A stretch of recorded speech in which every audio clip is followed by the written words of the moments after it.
Good evening guys, my name is Musonda Chumana and welcome to our second video tutorial on GIS assignment 6, which is a group assignment, and this is going to focus on the application of application and use of standard query language and join in GIS and its general application in urban planning activities. So I'm going to show you a step-by-step process of how to complete this assignment. So remember, this is going to be a peer assignment, and it's going to be an oral presentation as well so basically on how you completed step 1 to 6. So one thing to take note of is that you're actually going to save your work on a USB. You're going to bring it onto the computers in the lab, and you're going to be loading your assignment on there. So to make sure that you don't encounter any hitches in actually loading your assignment, just make sure that you save your folders correctly or your files correctly. So refer to my previous video on data management and preparation.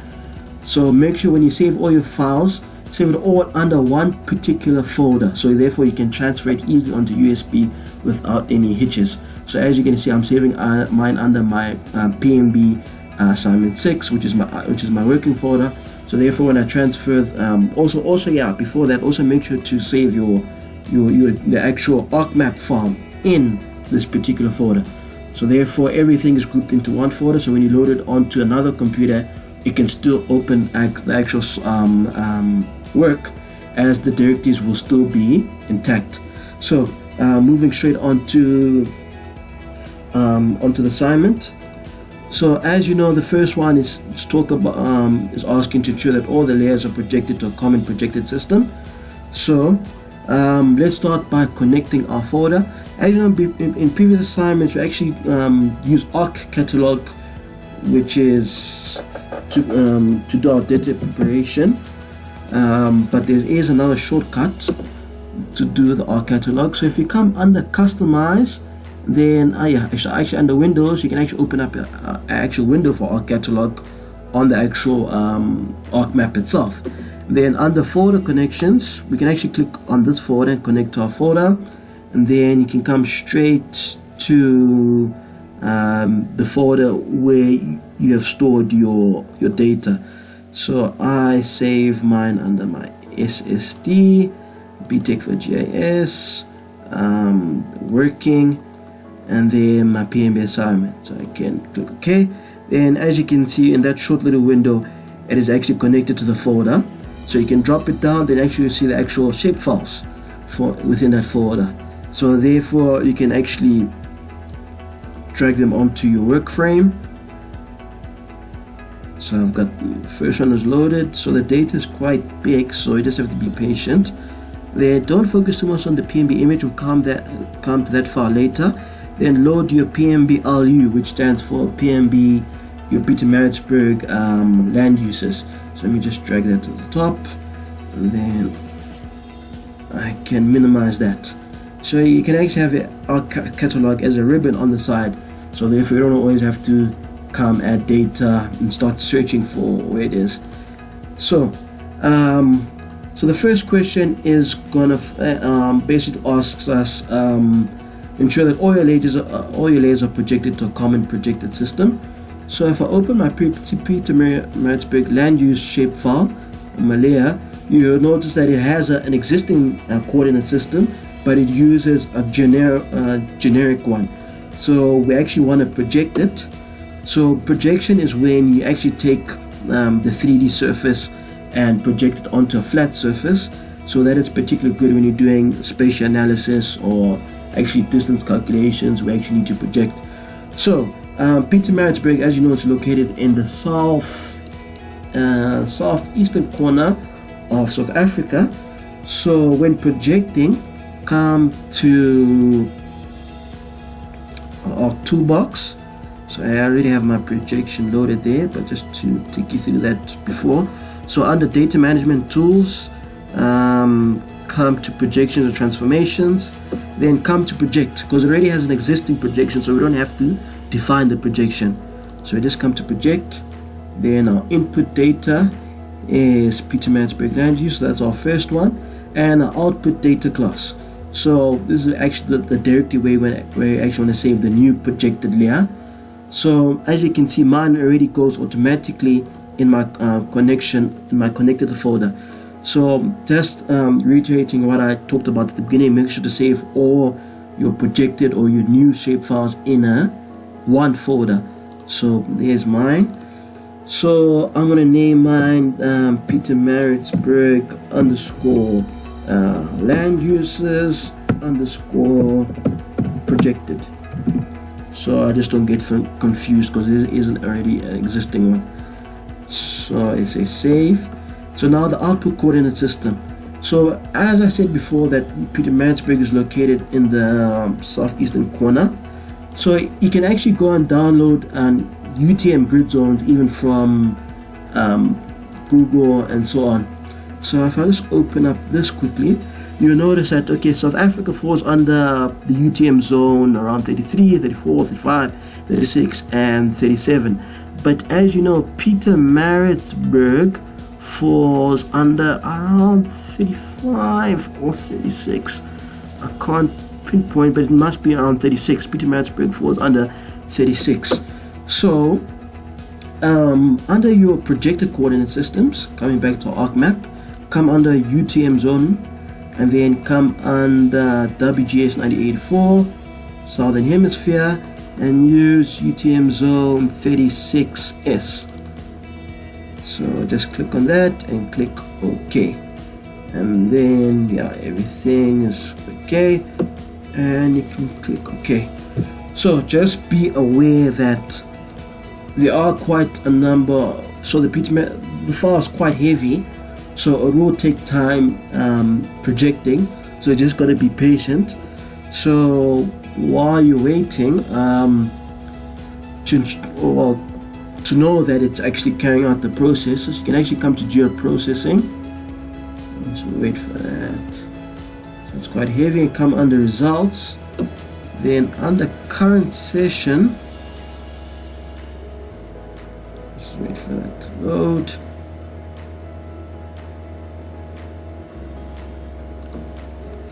You see it project, so it's actually already projected. So I can close that. So if I open that,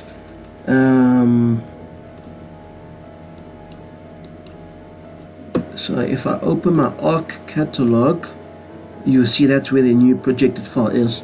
So if I bring that over, and if I double click, you can see it has a projected coordinate system. So therefore I can remove the first one, then now I can project my buildings.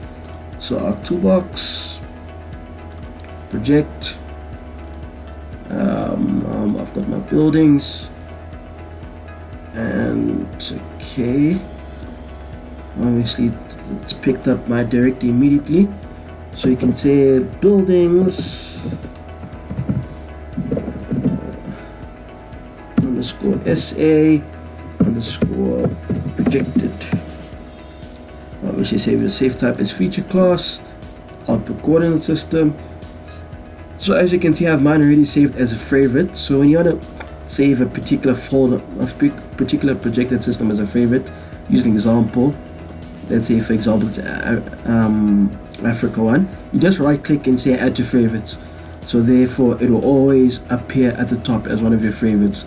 So I've got my 36 South there. So actually just a single click or a double click, press OK, and you just wait for it to project. So you'll see here at the bottom that it's actually projecting. So another way of also seeing that it's projecting, that it's still carrying forward, if you come under geoprocessing and if you come under results, you can see here it's projecting. It's even showing almost an hourglass figure. This is showing that it's projecting. So you just got to be patient. The files are quite heavy, so it will take some time. So, and as you can see, it says here drawing buildings essay. So you're just gonna wait for that until it projects. Okay, welcome back, guys. So after an eternity, it actually projected. So just be patient with the computer. So it'll obviously take quite a bit of time. The file is quite large. So as you can see, under my folder I have my new buildings SA that have been projected. So I can actually drag that there. So you can see they've made it both green. So let me just remove the non-projected layer. And just to double check, if I open buildings SA, if I come to source, and as you can see, the projected coordinate system is WGS 1984 UTM zone 36S. So coming back to our question, so as you can see, we've actually completed the first question of projecting all the layers to a common projected layer of the UTM zone. So now before we go actually to question 2, let's actually do question 3, which is clipping. So clipping, let me come back to the actual data frame. So I can see this is taking. So let me just wait for, because as you can see, the file is quite heavy, so it takes time for all the buildings SA to be drawn. So coming back, clippings actually is when you slice features or multiple features from one class based on the extent or the geometry of another class. So to put it in a more simplistic manner, let's think of an example as, let's say you have the road network for all South Africa, and let's say you only want the road network for Gauteng. So basically you can use the clip to actually to clip the road network to the extent of Gauteng. So you only keep the road network that is within Gauteng based on the geometry or the polygon file of Gauteng. So we're actually going to do this here. So basically we're going to clip all the buildings. We only want all the buildings that fall within the Pietermaritzburg land uses. So we don't want all of the buildings that fall under. So now we're going to do clipping. So when you want to do clipping, you can come under the two ways. You can actually search it, but you can find it under geoprocessing and clip. So our input feature is the feature that we want to clip, the feature that we want to be actually cut. So we actually want to cut the buildings SA. So there actually is a slight spelling error there, but we can fix that later. And then the feature that we want it to be clipped to is our Pietermaritzburg land uses. So we want to only clip the buildings that fall under Pietermaritzburg. So output feature class. So basically make sure to save all your files in that one particular folder. So I can say buildings underscore, let's say Pietermaritzburg. So we know that. So now we know this is referring to all the buildings in Pietermaritzburg. You can click save, and you can say OK. So as you can see at the bottom there, it's clipping. So just wait for it. So just remember the file is quite large, so it does take a bit of time. So you just need to be patient while it's clipping. Okay guys, so after some time the clipping has been done.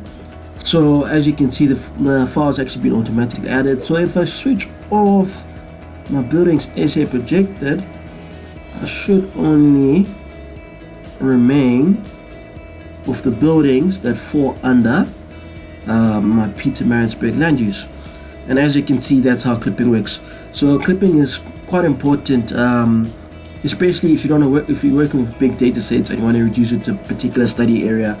And yeah, so that's where clipping is quite important. So I can actually remove my buildings SA projected, and if I double click, you notice that it has maintained that common projected system.